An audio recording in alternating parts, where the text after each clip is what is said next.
गोस्वामी जी महाराज पूर्व प्रसंग में वर्णन किए। श्री कागभूषुंडी जी महाराज पक्षीराज श्री गरुड़ जी को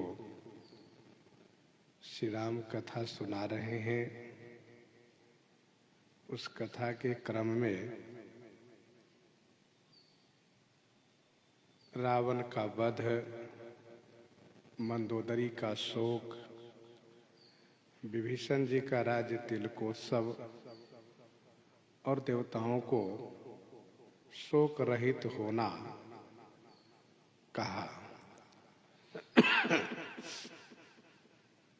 यद्यपि विभीषण जी महाराज को सागर तट पर तिलक कर दिए थे, फिर भी रावण के मरने के बाद लंका में श्री विभीषण जी महाराज को श्री राम जी श्री लक्ष्मण जी को भेज करके तिलकोत्सव करवाए।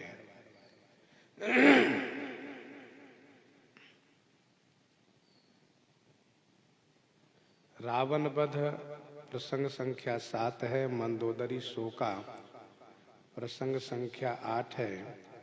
राज विभीषण देव अशोका यह प्रसंग संख्या 9 है।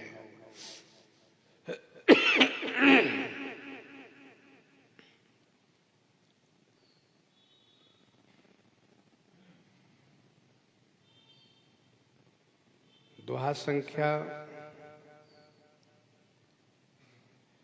104 से लेकर के 105 तक मंदोदरी का शोक है और 106 में ही विभीषण जी महाराज का राज्य तिलकोत्सव है।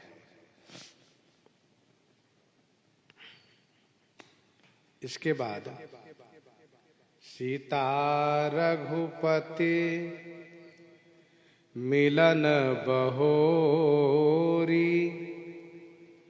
सुरन्ह किन्ह अस्तुति कर जोरी। सीता रघुपति मिलन बहोरी, सुरन्ह किन्ह अस्तुति कर जोरी। श्री सीता जी और श्री रघुनाथ जी का मिलन, इस प्रसंग को श्री कागभूषुंडी जी ने कहा और फिर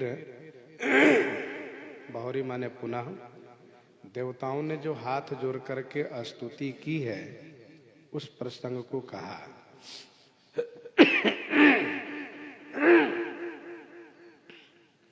सीता रघुपति मिलन बहोरी प्रसंग संख्या 10 है। सुरन्ह किन्ह स्तुति कर जोरी प्रसंग संख्या 11 है।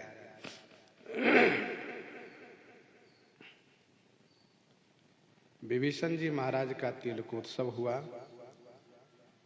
आकर के चरण में वंदन प्रणाम किए। इसके बाद श्री राम जी ने श्री हनुमान जी को श्री सीता जी के पास भेजा, यह कहने के लिए कि हनुमान जी आप जाकर के श्री सीता जी को विजय का समाचार सुनाइए और उनकी कुशलता को लेकर के आप वापस आ जाइए। श्री हनुमान जी महाराज वहां गए। माता श्री सीता जी हनुमान जी को देख करके बहुत आनंदित हो गई। पूछा, हनुमान जी बताइए श्री रघुनाथ जी कैसे हैं? श्री हनुमान जी ने कहा, श्री रघुनाथ जी सब प्रकार से सकुशल हैं। युद्ध में रावण को परास्त कर दिए हैं, मार दिए हैं। विभीषण जी को अविचल राज प्रदान कर दिए हैं। माता श्री सीता जी को और आनंद प्राप्त हुआ। श्री सीता जी ने ये कहा, पुत्र हनुमान, इस समाचार के बदले में मेरे पास कोई ऐसी वस्तु नहीं है जो मैं तुम्हें दे सकती हूँ।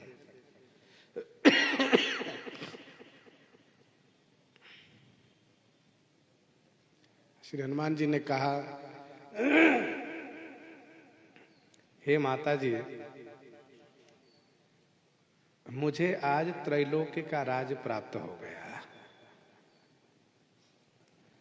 क्योंकि मैंने अपनी आंखों से श्री रघुनाथ जी को विजयी होते हुए दर्शन किया है।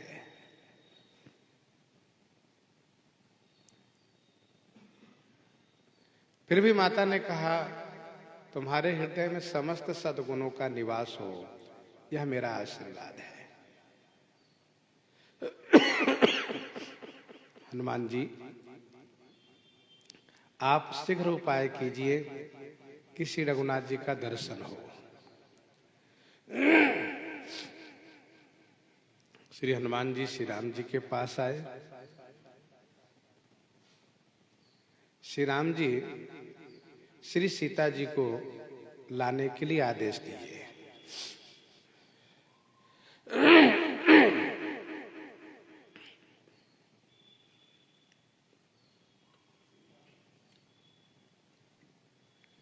श्री विभीषण जी महाराज माता श्री सीता जी के लिए सब व्यवस्था किए। श्री विभीषण जी के निर्देश पर माता श्री सीता जी का स्नान आदि हुआ। उन दासियों ने जो मंदोदरी आदि का स्नान आदि कराती रही, उन सब ने माता श्री सीता जी का स्नान आदि कराया, वस्त्राभूषण धारण कराया है। फिर सुंदर पालकी में बैठा करके सम्मान पूर्वक लेकर आए हैं। वानर लोग दर्शन के लिए आगे बढ़ेंगे।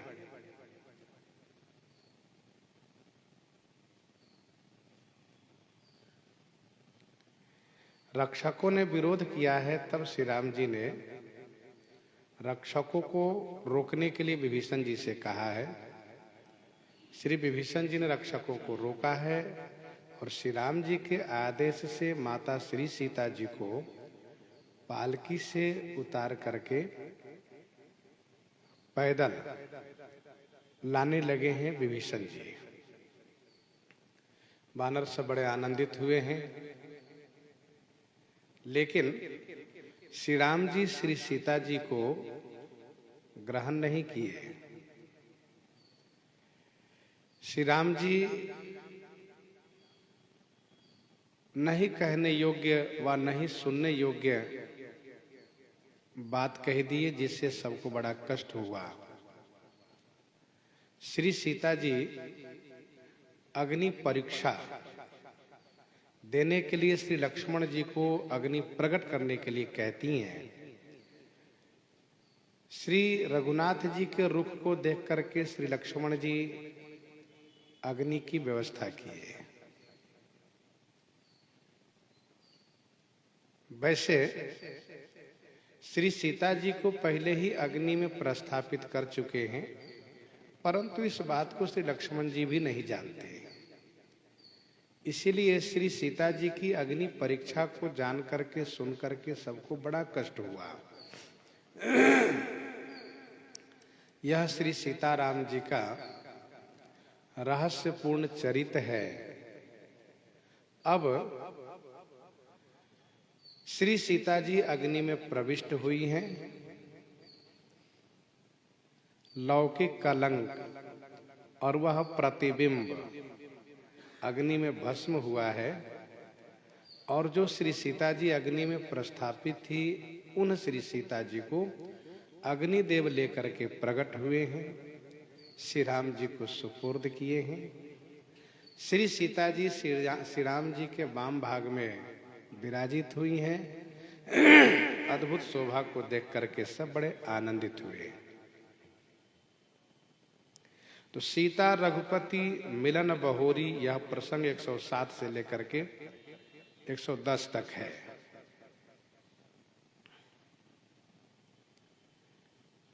एक 110 में उस चौपाई तक है कि श्री राम जी ने मातली से कहा कि अब आप रथ को लेकर के जाइए।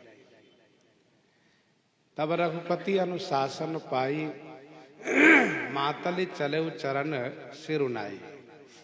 इसके बाद प्रसंग प्रारंभ हो जाता है। सुरन की न स्तुति कर जोरी, देवताओं ने हाथ जोड़ करके स्तुति की है। यह प्रसंग 110 से लेकर 114 तक है। सब देवगण आए हैं। आए देव सदा स्वारथी।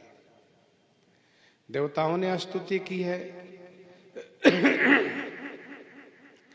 फिर श्री ब्रह्मा जी ने स्तुति की है।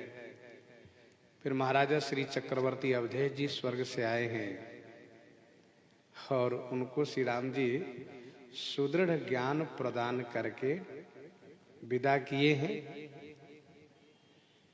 देवराज इंद्र ने स्तुति की है और उन्होंने सेवा मांगा है। श्री राम जी उनको सेवा दिए हैं। उन्होंने अमृत का वर्षण किया है, जिससे मरे हुए वानर भालू पुनः जीवित हो गए हैं। और इसके बाद भगवान शंकर आए हैं। उन्होंने स्तुति की है और यह कह करके वे प्रस्थान किए हैं कि मैं श्री अयोध्या जी में भी आऊंगा आपके तिलकोत्सव के दर्शन हेतु। प्रसंग यहाँ पूरा हो जाता है। इसके बाद है पुनि पुष्पक चढ़ी कपीन समेता, अवध चले प्रभु कृपा निकेता। अवध चले प्रभु कृपा निकेता।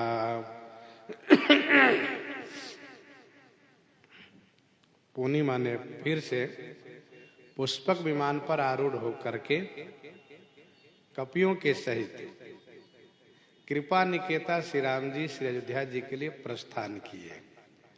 यह प्रसंग संख्या 12 है और इसी प्रसंग में लंका कांड की कथा पूरी हो जाती है। पुनि पुष्पक चढ़ी कपिन समेता, अवध चले प्रभु कृपा निकेता। दोहा संख्या 115 से यह प्रारंभ होता है और 121 में जाकर के लंका कांड में यह प्रसंग पूरा हो जाता है।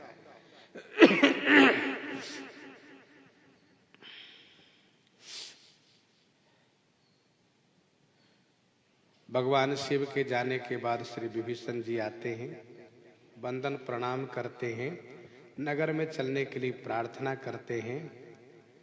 श्री रघुनाथ जी श्री भरत लाल जी को स्मरण करके बड़े विह्वल हो जाते हैं और यह कहते हैं कि विभीषण जी, मुझे इस समय में श्री अयोध्या जी बहुत शीघ्रता से पहुंचना होगा।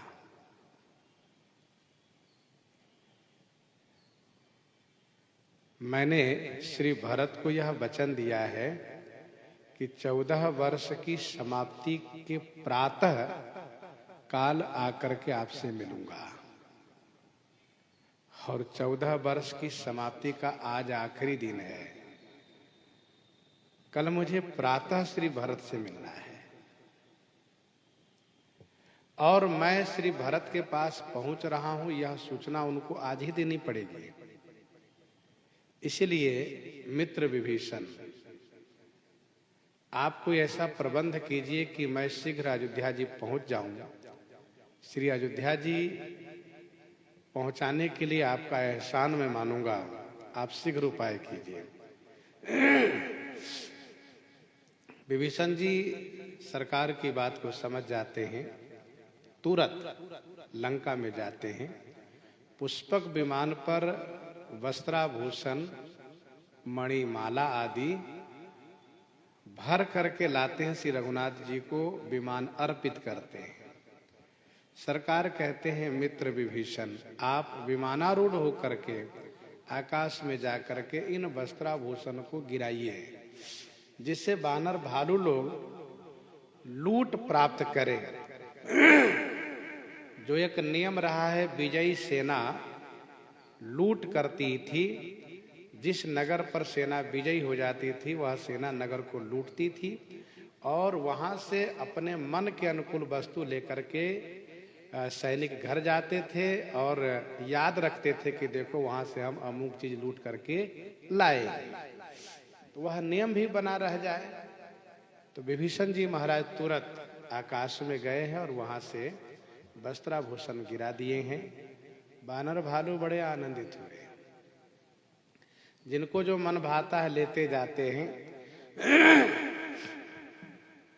कुछ मणियों को तो लेकर के वानर लोग भ्रमित हुए, यह सोच करके कि संभवतः यह लंका के कोई विशेष लड्डू प्रसाद हो, इसलिए वे मुख में लेते हैं। और जब नहीं टूटता है तो बाहर कर देते, कुछ स्वाद भी नहीं लगता है, क्या बात है, ये बेकार है। और फिर अनेक प्रकार से वस्त्राभूषण धारण करते हैं, जैसे धारण करना चाहिए वैसे न धारण करके उल्टाई, जिससे श्री राम जी को हंसी आती है। वानर भालू भी बड़े प्रसन्न होते हैं। कहने के लिए तो ये वानर सैनिक लंका पर विजय किए हैं, बड़े बुद्धिमान हैं, लेकिन अभी भी वानर का गुण उनमें है। ऐसा नहीं है कि वानर का गुण चला गया है। इसलिए नाना जिनस देखी सब कीसा, उन पुनि हसत कौशलाधीसा। बड़े प्रसन्न हो गए, दोनों तरफ से ठाका मार करके हंसी हुई। श्री राम जी हंसने लगे तो वानर भी हंसने लगे। श्री राम जी से पूछा गया, आप क्यों हंस रहे हैं? कहा, वानरों की ना समझी पर हम हंस रहे हैं कि देखो किस प्रकार से ये धारण किए हैं, पहने हैं। और बंदरों से पूछा गया, आप क्यों हंसते हो? बंदरों ने कहा, हमारे स्वामी हंस रहे इसलिए हम भी हंस रहे हैं। वानर लोग बिल्कुल बालक बन गए हैं, जैसे बालक माता पिता के हंसने पर हंसते हैं, रोने पर रोते हैं। इसके बाद सब पर अनुग्रह किए। श्री राम जी ने सबसे कहा, आप लोगों ने बड़ी सेवा की है और अब आप सब अपने अपने घर को जाइए, हम भी अपने घर जा रहे हैं। हम सोचते यहीं से आप लोगों को अपने अपने घर जाने की अनुमति दे दे, इसलिए आप सब यहीं से जहां जिस दिशा में जाना चाहें प्रस्थान कर सकते हैं। यह बात सबको अच्छी नहीं लग रही है, लेकिन अब कर क्या सकते हैं। विजयी होने के बाद सेना के लिए विकल्प यही रहता है कि अपने घर वह सैनिक जाएं। तो कुछ कह नहीं पा रहे हैं। इधर कुछ प्रमुख लोग श्री राम जी की ओर देखते हैं, तो श्री राम जी उन सबको विमान पर बैठने के लिए अनुमति देते हैं। और जब अनुमति देते हैं तो सब लोग बैठने लगते हैं। तो जो लोग जा रहे थे वे सब वापस आ जाते हैं, सरकार की ओर देखने लगते हैं। सरकार कहते, आइए बैठिए, सब लोग बैठ जाइए। 3 खंड है पुष्पक विमान में। मध्य खंड में श्री रघुनाथ जी, श्री सीता जी, श्री लक्ष्मण जी, श्री हनुमान जी आदि। मध्य वाले खंड में प्रमुख युद्धपति हैं, जो बीच वाला खंड है, और जो बाहरी खंड है उसमें सभी सैनिक विराजित हो गए। विमान की विशेषता है, उस समय एक व्यक्ति यदि खड़ा रहेगा तो उस समय चाहे जितने लोग जाते जाए सबको बैठने की जगह मिलेगी। सब आ गए, सबको लेकर के जब श्री राम जी का विमान लंका की भूमि से ऊपर उठा है तो एकदम से कोलाहल हो गया और सभी लोग श्री रघुनाथ जी की जय जयकार करने लगे। विमान लंका में ही एक चक्कर घुमा है और श्री राम जी श्री सीता जी को उन सभी स्थानों का दर्शन करा दिए हैं जहां मेघनाद मारा गया है, कुंभकर्ण मारा गया है, रावण मरा है, राक्षस सैनिक मरे हैं, सब दिखाए। और इसके बाद वह विमान बहुत तेजी से लंका से प्रस्थान किया है, क्योंकि उस विमान की विशेषता है कि उस विमान में जो स्वामी बैठते हैं उनके मन के समान वह उड़ान भरता है।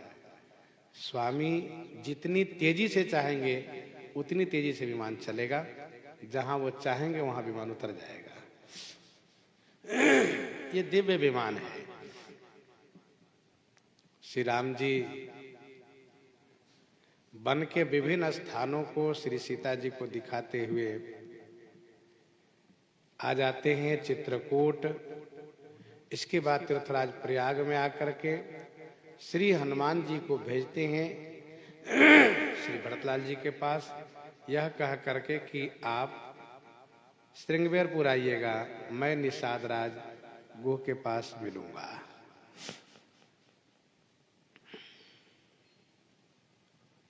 श्री हनुमान जी प्रस्थान कर जाते हैं, सरकार निषाद राज के पास पहुंच जाते हैं, लंका कांड की कथा पूरी हो जाती है।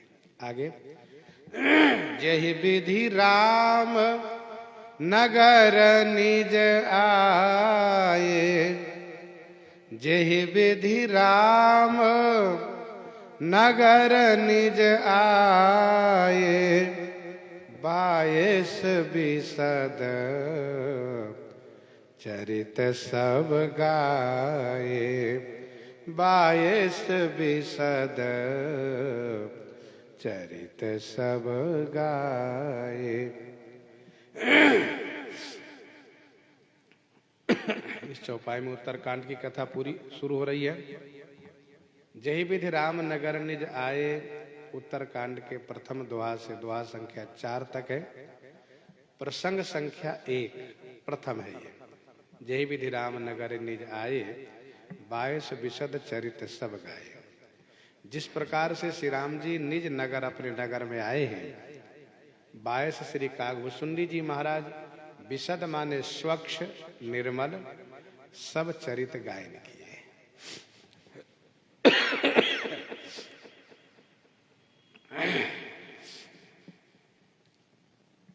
श्री हनुमान जी महाराज श्री भरतलाल जी से मिलते हैं। श्री भरतलाल जी को शुभ समाचार देकर के श्री हनुमान जी प्रस्थान कर जाते हैं। श्री भरतलाल जी रनिवास में आते हैं, गुरु जी के पास जाते हैं, सबको सूचना देते हैं। सब लोग बड़े आनंदित हो जाते हैं। सब के सब श्री राम जी को पाने के लिए नगर से बाहर आते हैं। अब चूंकि सबको पता चल चुका है कि श्री राम जी विमान से आ रहे हैं, लेकिन ये नहीं मालूम है कि विमान किधर उतरेगा, इसीलिए सब के सब बाहर आ रहे हैं। श्री राम जी ने देखा कि सब मिलने के लिए बड़े आतुर हो रहे हैं। सरकार नगर के बाहर विमान को भूमि पर उतारते हैं और विमान से कहते हैं, अब आपकी सेवा पूरी हुई, आप कुबेर के पास जाइए। कुबेर से मिलन का उनको हर्ष है, लेकिन श्री राम जी से बिछोड़ने का शोक है। विमान की इच्छा थी कि हम कुछ दिन सरकार की सेवा करते, लेकिन सरकार का आदेश है कि अब आप जाइए, तो कुछ कह नहीं सकते, इसलिए विमान चलते भय। प्रसंग यहाँ पर ये पूरा हो गया। इसके बाद प्रसंग प्रारंभ हो जाता है। कहे से बहोरी राम अभिषेका, पुरबरनत निरपन नीति अनेका, कहे सि बहोरी राम अभिषेका।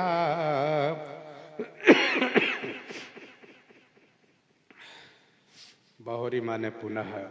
श्री राम जी के अभिषेक प्रसंग को श्री कागभूषुंडी जी ने गायन किए और इसके बाद पुर वर्णत अनेका नृपनीति वर्णत।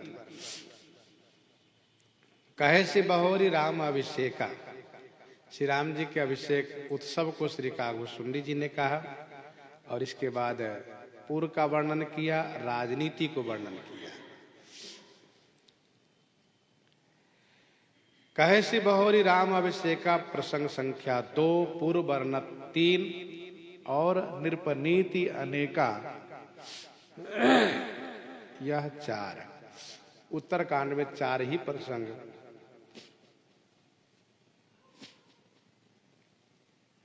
श्री कागभूषुंडी जी वर्णन किए।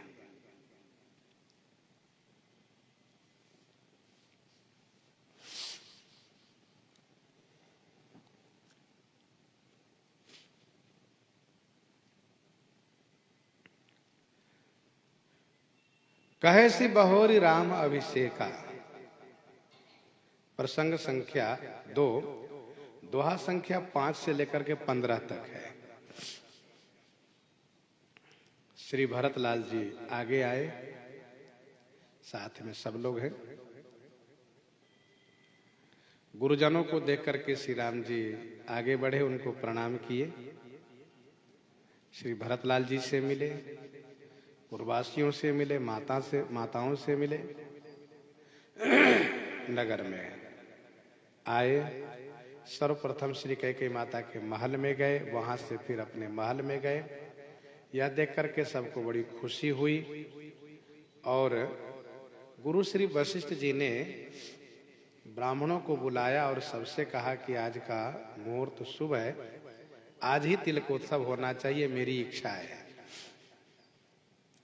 कल की बात हम नहीं करेंगे, क्योंकि तब जब कल की बात हुई थी तो वह तिलकोत्सव नहीं हो पाया था और महाराजा श्री चक्रवर्ती जी का स्वर्गवास हो चुका था और बहुत कष्ट सबको हुआ था। लेकिन अब हम चाहते आज ही तिलक हो जाए। ब्राह्मणों ने कहा, गुरुजी ये तो बहुत सुंदर विचार है। सारी तैयारियां हुई और श्री राम जी का तिलक उत्सव बड़े धूमधाम से संपन्न गुरुजी ने कराए। इसके बाद वहां पर वेद भगवान आए, उन्होंने स्तुति की, भगवान शिव आए, उन्होंने स्तुति की। उन सबके प्रस्थान करने के बाद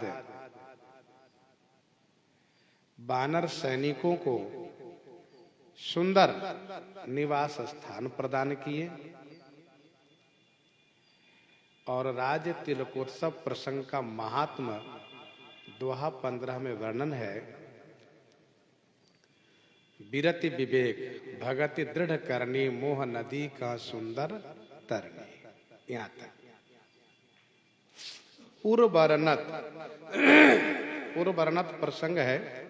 दोहा संख्या 15 से लेकर के 29 तक, 15 से 29 तक। नितनव मंगल कौशल पूरी, हर्षित रहें लोग सब पूरी। यहाँ से लेकर के रमानाथ जहाँ राजा सोपुर बरनी की जाई, अनिमादिक सुख संपदा रही अवध सब छाई। यहाँ तक। और इसके बाद नृपनीति अनेक राजनीति का प्रसंग दोहा संख्या 30 से लेकर के 52 तक है। 30 से लेकर के जहां तहां नर रघुपति गुण गावहीं, बैठी परस्पर यही सिखावहीं। यहां से लेकर के दोहा संख्या 52 में विमल कथा हरिपद दायनी, भगति होई सुनी अन पायनी। यहां तक। बाल कांड में प्रसंग 7 है, अयोध्या कांड में 17 है, अरण्य कांड में प्रसंग संख्या 20 है, किष्किंधा कांड में 12, सुंदर कांड में 12, लंका कांड में 12 और उत्तर कांड में 4 है। कुल मिलाकर के 84 प्रसंग है। वैसे कुछ संतों ने 92-93 प्रसंग को जोड़ा है, लेकिन हमारे गुरु जी महाराज जिन्होंने श्री राम कथा पढ़ाई है, उनके पूज्य गुरु जी महाराज स्वामी श्री राम सुंदरदास जी महाराज, जिनका चारों धाम में सभी तीर्थों में नाम था, उन्होंने यही माना है कि प्रसंग संख्या 84। और उनके कहने का अभिप्राय यह था कि इन 84 प्रसंग को चिंतन करने से 84 का चक्कर समाप्त हो जाता है। वह 84 जो आकर 4,84,00,000 जोनि भ्रमत यह जीव अविनाशी। कथा समस्त भुसुंडी बखानी जो मैं तुम सन कही भवानी, कथा समस्त भुसुंडी बखानी जो मैं तुम सन कही भवानी।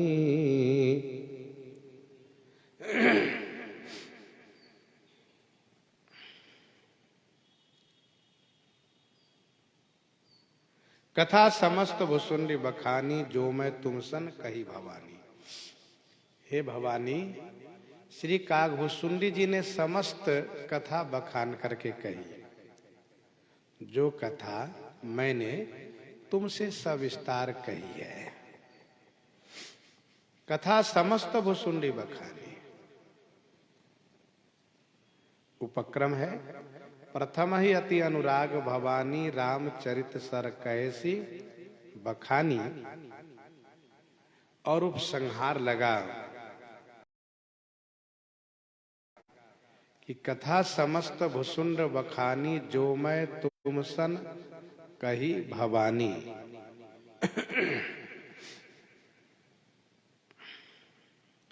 भगवान शिव ने प्रारंभ किया था, सुनु शुभ कथा भवानी रामचरित मानस विमल, कहा भुसुंडी बखानी सुना विहग नायक गरुड़।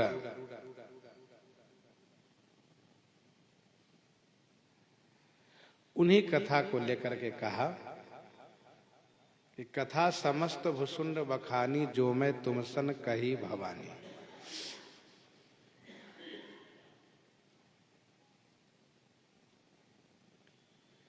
सुनी सब राम कथा खगना, कहत बचन मन परम उत्साह, कहत बचन मन परम उत्साह। सुनि सब राम कथा खगना।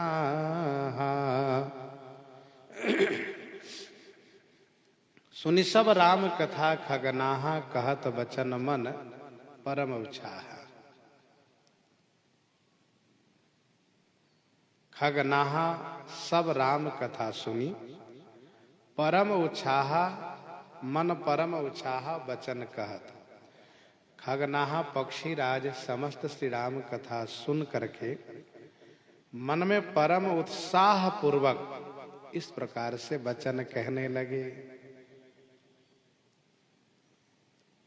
यहाँ पर वक्ता और श्रोता दोनों को समशीला गोस्वामी जी ने दर्शाया।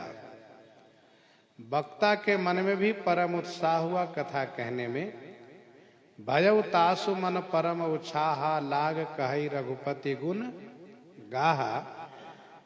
और श्रोता के मन में भी परम उत्साह हुआ कथा श्रवण करके, कहत बचन मन परम उत्साह, सुनि सब राम कथा खगनाहा।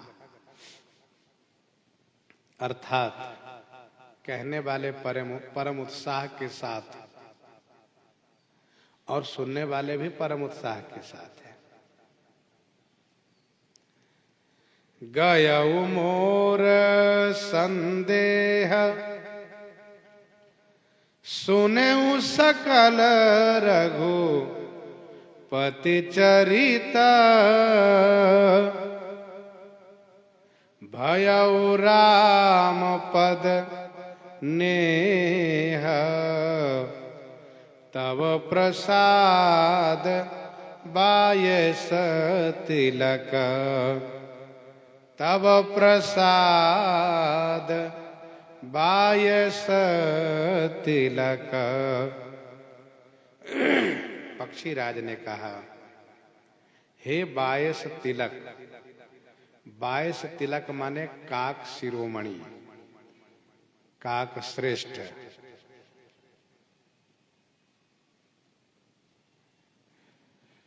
सकल रघुपति चरित सुनेऊ मोर संदेह गयऊ राम पद नेह भयऊ तब प्रसाद। हे काक शिरोमणि, मैंने समस्त श्री रामचरित को श्रवण किया, मेरे मन के सभी संदेह समाप्त हो गए और श्री राम जी के चरणों में स्नेह प्राप्त हुआ। यह सब आपकी कृपा से हुआ है, तब प्रसाद। श्री गरुड़ जी कृतज्ञता प्रकट करते हैं। यह नियम है, कथा श्रवणोपरांत श्रोता कृतज्ञता प्रकट करते हैं। गयऊ मोर संदेह,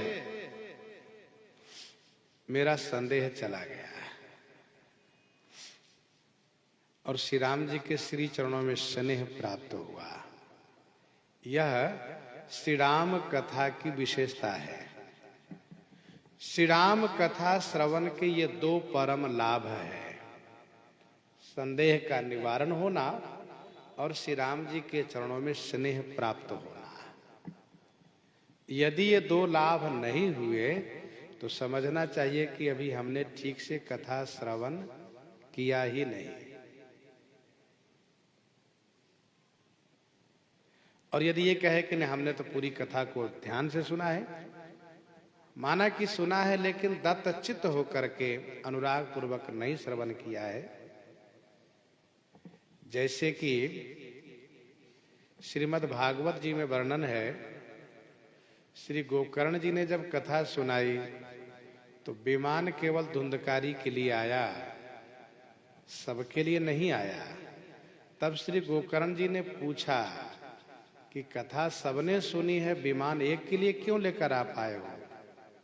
तब उन्होंने कहा, महाराज, जिस प्रकार से धुंधकारी ने कथा सुनी है उस प्रकार से सबने कथा नहीं सुनी है, इसलिए यह विमान केवल उनके लिए आया है। और यदि आप चाहते हैं कि सब लोग भगवान के नित्य धाम को जाएं, तो एक बार फिर से आप कथा सुनाइए और सबसे कहिए कि दत्तचित्त होकर के अनुराग पूर्वक कथा श्रवण करें। श्री गोकर्ण जी ने ऐसा ही किया और सबको नित्य धाम प्रदान कराए। तो उस प्रसंग में वहां वर्णन है, जैसे श्री राम जी प्रजा के साथ नित्य धाम को गए, वैसे गोकर्ण जी महाराज श्रोता के साथ भगवान के धाम को गए। तो गयऊ मोर संदेह सुनेऊ सकल रघुपति चरित, भयऊ राम पद नेह तब प्रसाद बायस तिलक।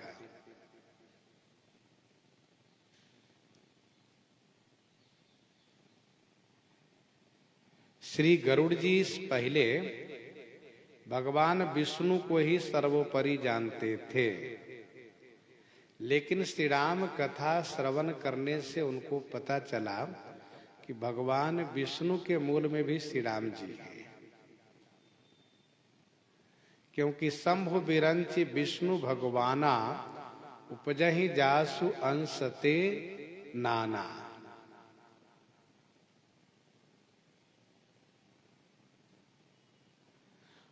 और गरुड़ जी को भी यह बात समझ में आ गई कि यह सारा जगत श्री राम जी से बना है, क्योंकि पुत्र का पहचान पिता से होता है।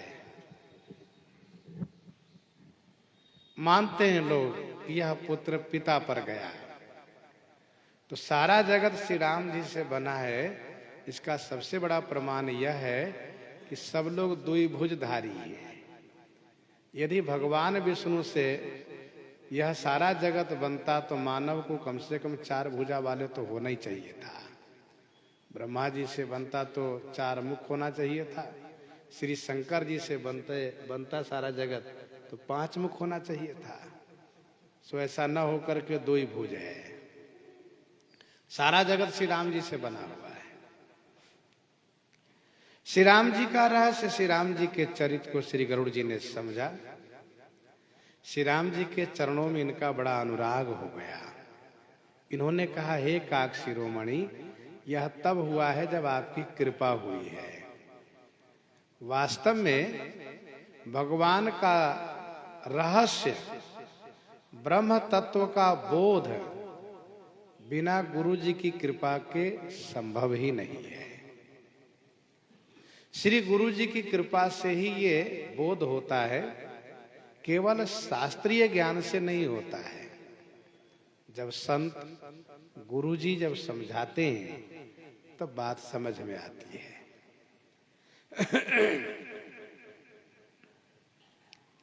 श्री गरुड़ जी कहते हैं, मोहि भयउ अति मोह,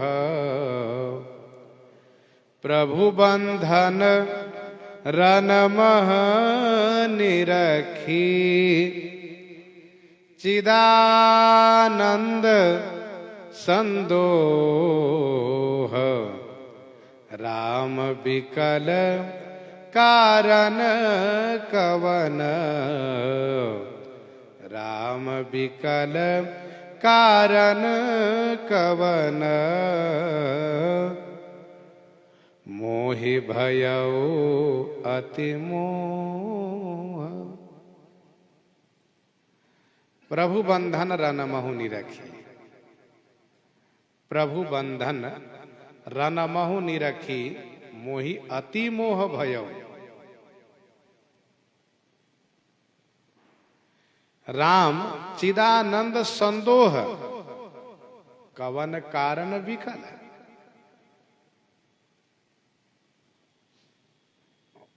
जब मैंने रण में श्री राम जी को नाग पास में बंधा हुआ देखा, मुझे अति मोह हो गया।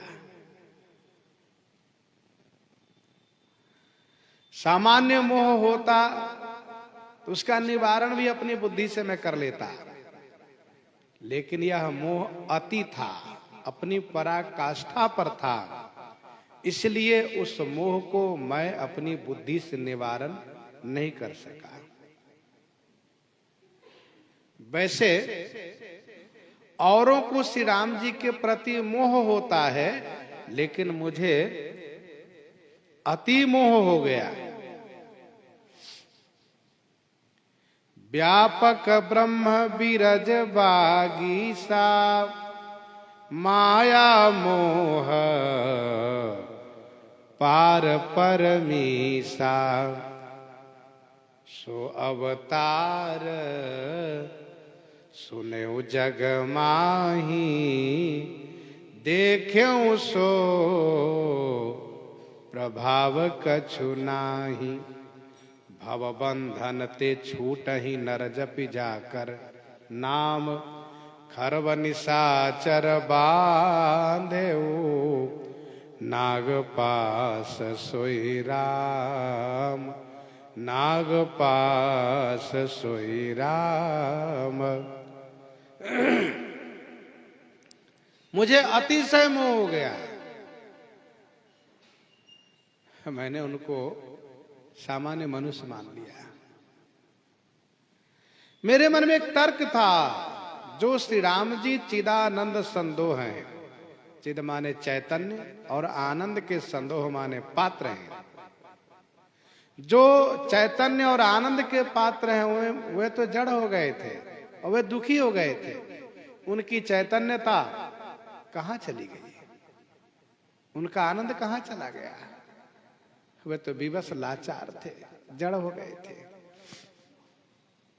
श्री राम जी क्यों विकल थे, यह बात मुझे समझ में नहीं आ रही थी, लेकिन भगवान आपसे कथा सुनने के बाद यह मुझे समझ में बात आ गई कि श्री राम जी तो यह नरनाट्य कर रहे थे, मनुष्य के जैसे चरित्र कर रहे थे।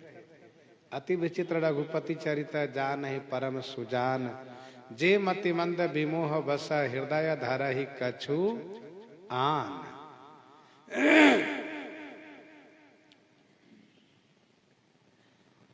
मैं तो चक्कर में पड़ गया था, लेकिन अब आपकी कृपा से मुझे समझ में आ गया। मुझे अति मोह हुआ, इसलिए मैं बहुत परेशान हो गया था।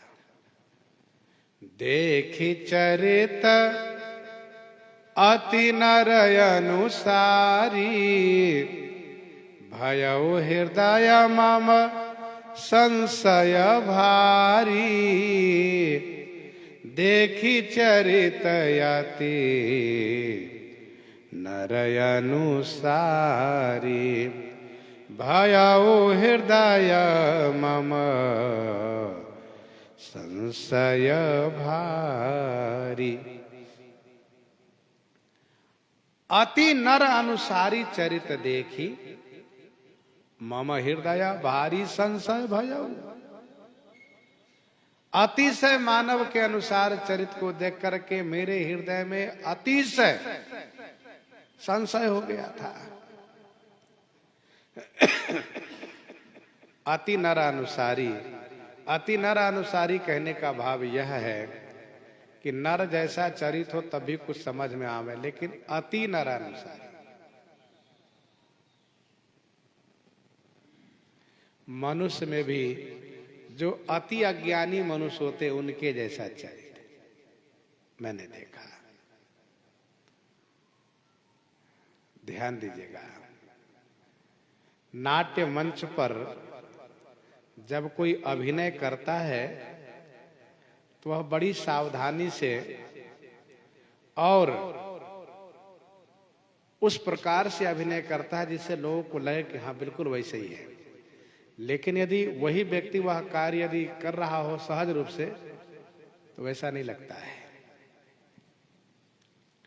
नाट्य मंच पर दिखाना होता है, वैसी कला दिखानी होती है, वैसा गुण दिखाना होता है।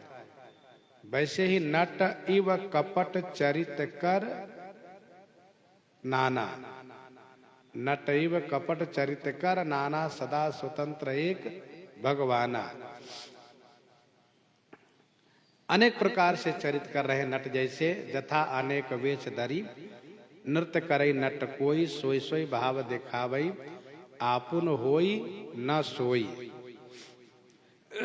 मेरे हृदय में बहुत बड़ा संशय हो गया।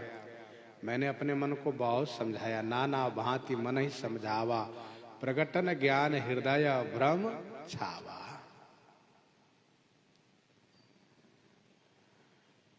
श्री कागभूषुंडी जी ने मोह भी कहा, संशय भी कहा और आगे भ्रम कहते हैं। सोई भ्रम अवहित करी मैं माना, सोई भ्रम अवहित करी मैं माना, किन्हय अनुग्रह कृपा निधाना, किन्हय अनुग्रह कृपा निधाना। सोई भ्रम माने उस भ्रम को अब मैंने हित करके माना। इसका मतलब पहले मैंने उस भ्रम को अहित माना था, अब मैंने उस भ्रम को हित करके माना।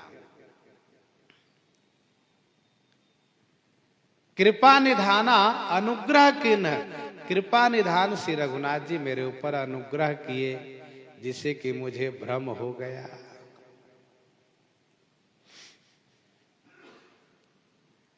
ये तो वैसे ही है जैसे कोई रोगी डॉक्टर से कहते हो कि भगवान बड़ी कृपा की है कि यह रोग मुझे हुआ, कि इस रोग के बहाने से हम आकर के आपसे मिले, आपका दर्शन प्राप्त हम किए, न ये रोग होता न हम आपके पास आते।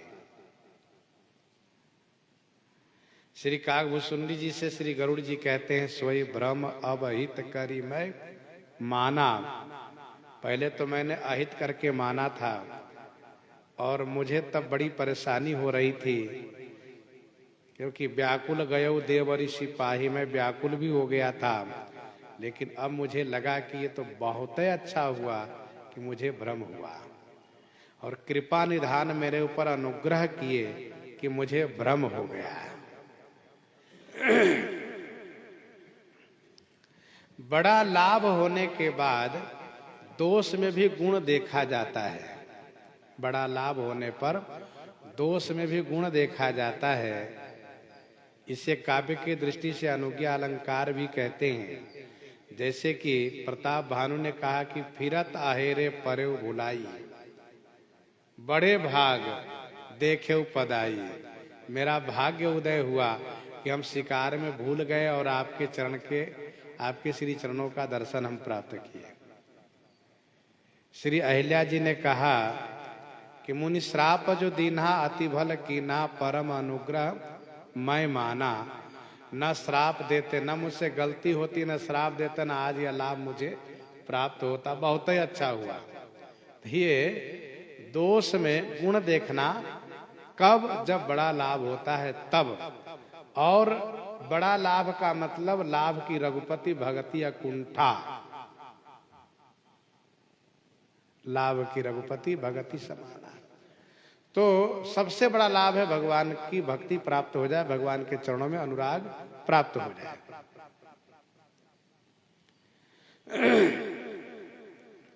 कृपा निधान मेरे ऊपर अनुग्रह किए, इस बात को भगवान से उसी समय समझ लिए थे। होई है कि न कबहु अभिमाना, सोखो वै चह कृपा निधाना। सोखो वै चह कृपा निधाना। तो श्री गरुड़ जी महाराज मोह होना भगवान की कृपा मानते हैं, क्योंकि इसी बहाने से श्री राम कथा सुनने को मिली है और श्री राम जी का ईश्वरत्व समझ में आया है, श्री राम तत्व का बोध हुआ है। इसलिए श्री गरुड़ जी कृतज्ञता प्रकट कर रहे हैं। प्रसंग को हम आप ही प्रहृदयंगम करते हैं। आइए श्रवण करते हैं श्री भक्तमाल जी से। हाँ संत भगवान, श्री राम नाम की गर्जना हो जाए, युगल गर्जना हो जाए।